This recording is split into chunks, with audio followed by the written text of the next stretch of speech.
So I want to talk about some films that I've recently watched. I'm talking about cinema trips and streaming. It's just 3 movies. Instead of doing individual reviews, I'm going to talk about them in one video. So let's get into it.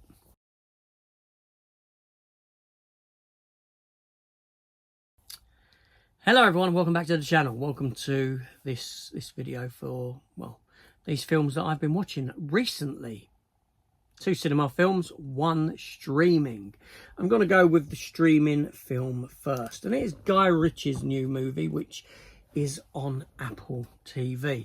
And it is called Fountain of Youth, which stars John Krasinski from The Office fame and Jack Ryan TV. Natalie Portman, who I can't believe you wouldn't know whatsoever. Elsa Gonzalez, who has appeared in some of the Fast and Furious films, I believe. Was she in Hobbs and Shaw as well? She was in the TV show of From Dusk Till Dawn, among other things. And Domhnall Gleeson as this character who hires John Krasinski to help track down the Fountain of Youth because he's dying and basically wants to use the Fountain of Youth to give him life to cure his cancer that he's got that is slowly killing him. Or is it? Okay, so, you know, it's interesting to see Guy Ritchie sort of stepping more into mainstream Hollywood movies rather than what he's sort of known for. And we have seen this with a couple of his last films. Operation whatchamacallit with Jason Statham was he was getting there. But this film here, this film is very much akin to National Treasure, the National Treasure movies, which in turn is very much akin to Indiana Jones. You know, it's that kind of swashbuckling cross-continent hunt for the MacGuffin that, you know, and everything leads you to something else that leads you to something else kind of storytelling with a good cast. I mean, my draw for this film for me was John Krasinski. I really like John Krasinski. I like The American Office. I think he's great in it as Jim. And I've followed his career since. Yes, there's stuff he's done that I've not particularly liked. But I like the character that he plays in this movie. I don't know, he's got a lot of heart in it. He's got a lot of, for me anyway, because I like him. Now, I think this film has got some pretty bad reviews to it, but I thoroughly enjoyed my watch of it. You know, there's a great action set piece where a ship has been brought back, or a section of a sunken ship has been brought back to the surface, and they're on it while it's being kept afloat. Then it starts to sink because the airbags bring it up, start to burst, and there's some fights on board. There's some good stuff like that. There's some decent car chases in it. You know, the end is set in the pyramids. There's a lot of intrigue, and yeah, you know, there's people chasing people, there's people who are double crossing other people, etc., etc. It's a very fast moving, flowing movie, and John Krasinski for me kept this going. He's got a good rapport with Natalie Portman in it, who plays his sister. There's a will you won't they kind of a relationship with Elsa Gonzalez, the character there, which I'd like to have seen more of, or would love to see more of if a sequel to this was done. Yeah, I'd love to see a sequel to it. I think it was a really good film. I thoroughly enjoyed it.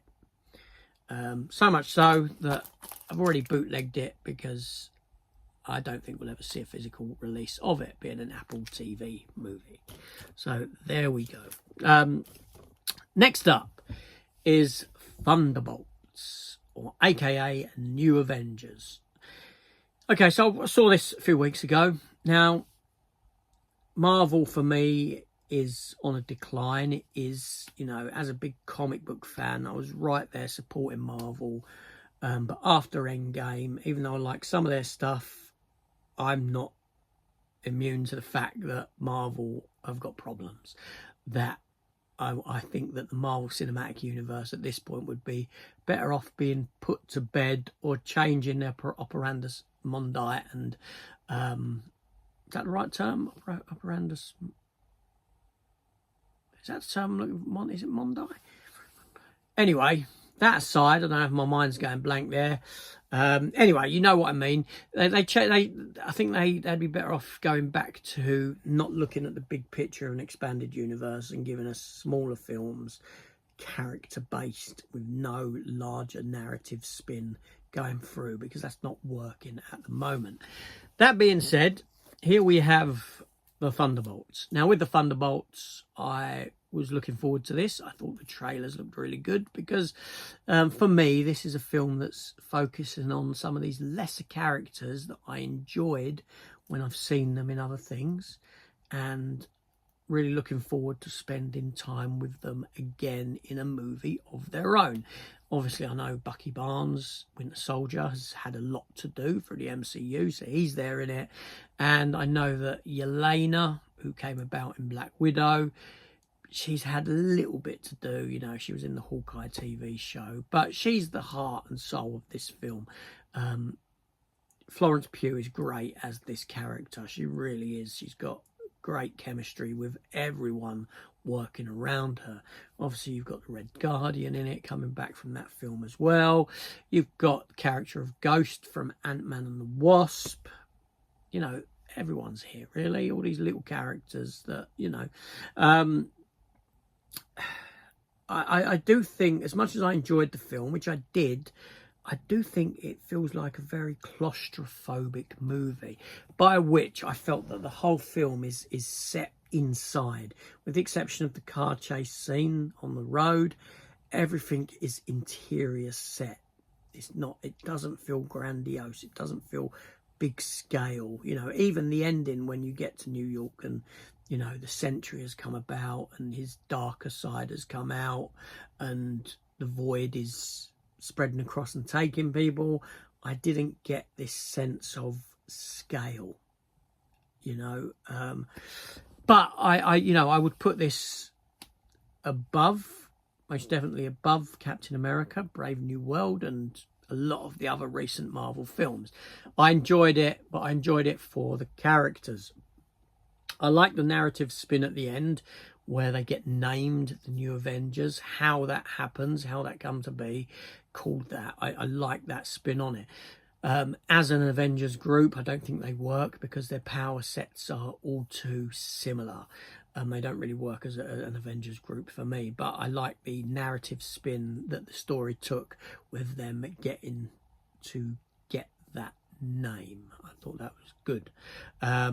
Obviously, we do have an end credit scene which jumps forward 14 months, which is a bit worrying because, well, I'd like to see what these characters have been doing in that 14 months before I make that jump.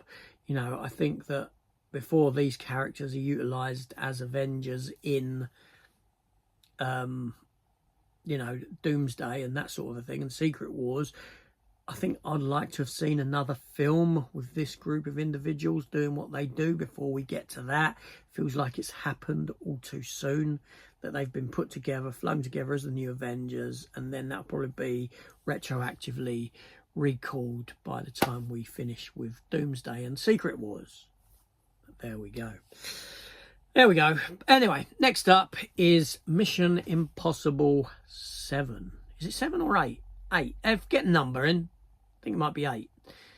Final Reckoning. Okay, Mission Impossible Final Reckoning. Let's go with that. That's what it's called. It's not Dead Reckoning Part 2. It's the Final Reckoning. Tom Cruise.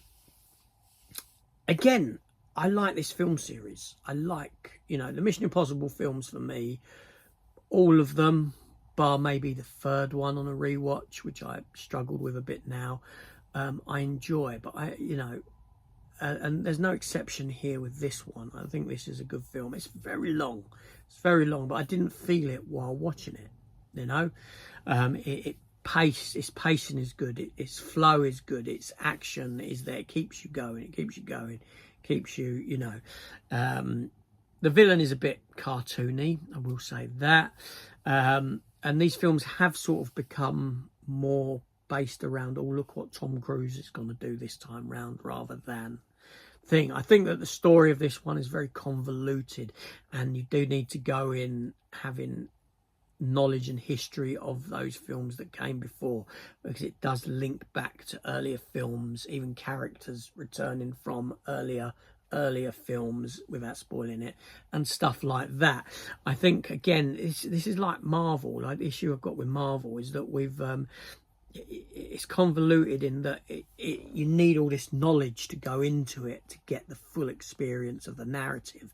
You need to know everything that's come before and blah blah blah, because it's all one big film.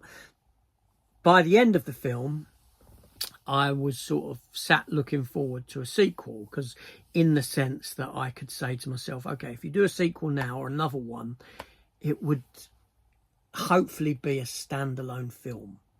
You know, a film with your character connections and that in it, or some of them at least, but not this big overall narrative that's spiraling out and grown from the others, that you can just have this adventure, this Ethan Hunt adventure that's not linked to the others in that sense, in that grand scheme of things kind of sense. I was looking forward to that. So as a Mission Impossible film, this one here, I think it's kind of mid-tier, mid-table Mission Impossible. It does offer up some great action set pieces, that goes without saying.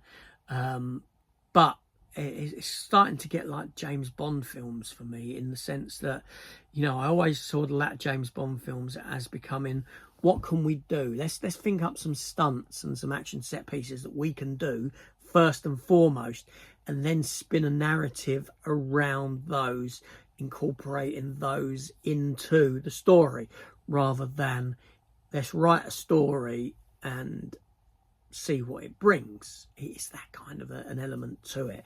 But again, you know, as a summer blockbuster tentpole movie, it's up there. It's, you know, considerably far better than a lot of other stuff that we are getting. Tom Cruise does deliver. He's a perfectionist in these films, what he gives you, and what he gives you is a lot of fun. And that's it. Those are the 3 films I wanted to talk about today that I have watched on, well, over the several weeks at the cinema and on streaming. Let me know your thoughts down below in the comments. Have you seen any of these films? What did you think of them? I would be interested to know what you've got to say about them. So let me know down below in the comments, and I shall see you on the next one. Goodbye.